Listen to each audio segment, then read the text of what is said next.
My name's Liz Beaumont and I'm a retired primary school head teacher, 40 odd years in Blackburn and Darwin schools.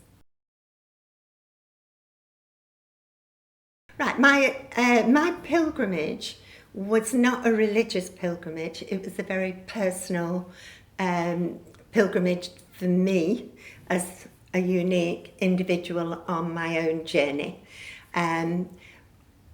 With my background in education, in the 1980s, I started work in Blackburn as a homeschool liaison teacher.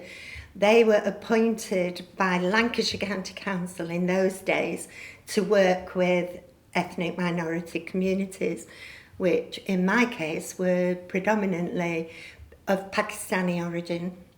And I worked between two schools, and in the schools I actually taught English as a second language to young children. Children learn very, very quickly a second language. That was easy peasy.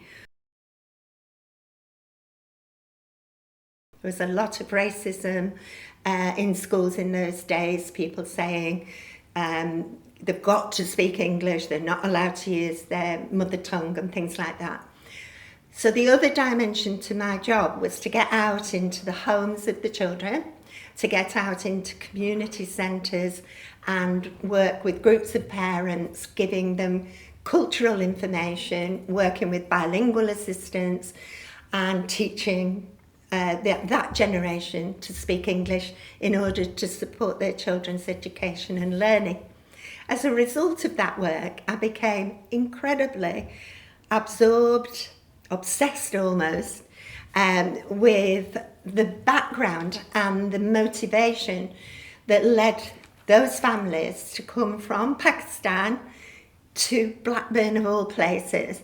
What was their pilgrimage, if you like? Why did they come? The answer, I think, became very obvious when I made my own pilgrimage to Pakistan.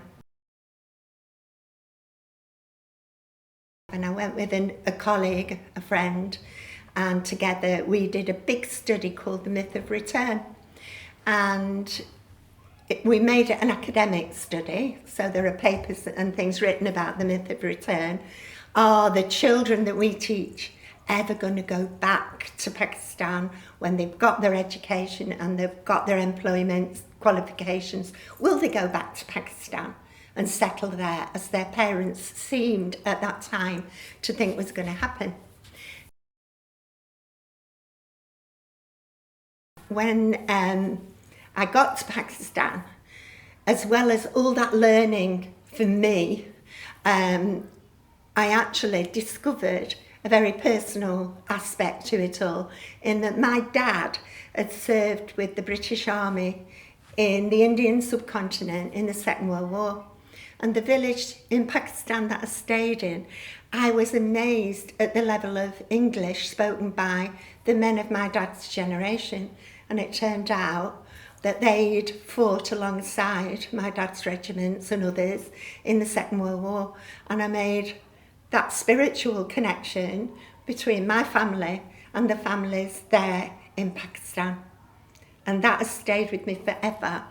And just a little by the by, that when I came back, a family in Blackburn who I was really friendly with, their granddad came over here, and I introduced him to my dad.